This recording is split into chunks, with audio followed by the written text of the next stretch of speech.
ٹھنڈی ہوا سے اس کے بال اڑنے لگے تھے۔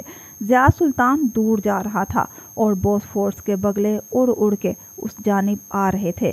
وہ کبھی بھی ماہر فرید کو مارنے کا رسک نہیں لے گا۔ وہ یقیناً اپنی بیوی کو کسی طرح شیشے میں اتار کے واپس لے جانے کا سوچ رہا ہوگا۔ وہ اس کی مدد کر سکتی تھی، وہ دونوں کے درمیان غلط فہمیاں پیدا کر سکتی تھی۔ میں کچھ غلط نہیں کر رہی، میں کسی کی جان نہیں لے رہی، صرف ماہر کو مالا سے دور کر رہی ہوں۔ وہ بڑبڑاتے ہوئے وہاں سے پلٹ گئی۔